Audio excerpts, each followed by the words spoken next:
Good afternoon. There's no question but that some governments are discussing from time to time some sort of a cutting a deal.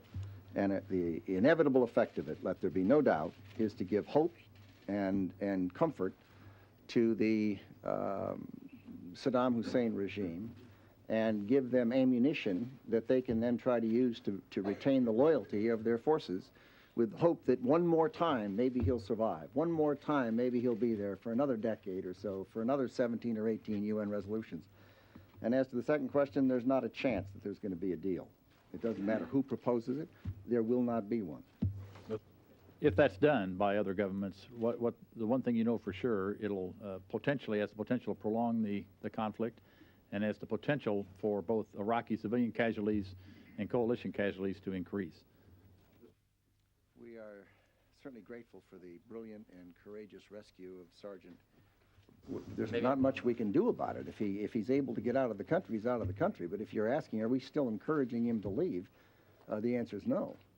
And I don't know who in the administration would have said that. Regular Army units, forces that they have historically.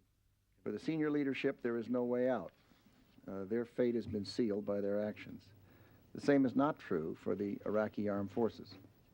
Iraqi officers and soldiers can still survive and help to rebuild a free Iraq if they do the right thing.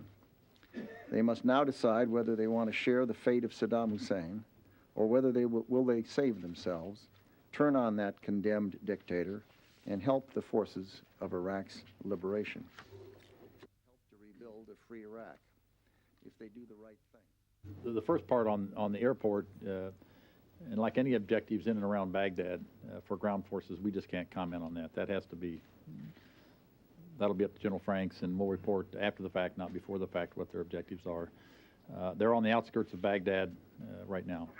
In terms of the power, Central Command has not targeted the power grid in Baghdad. So you don't know why the power might have gone out? We do not, at this point, we do not. CENTCOM's looking at that themselves, but they don't know. On the edge of the Saddam International Airport, just outside Baghdad. And that's the post-strike image. The video shows 3 short clips of Apache helicopters destroying Iraqi tanks and anti-aircraft missile launchers southwest of Baghdad.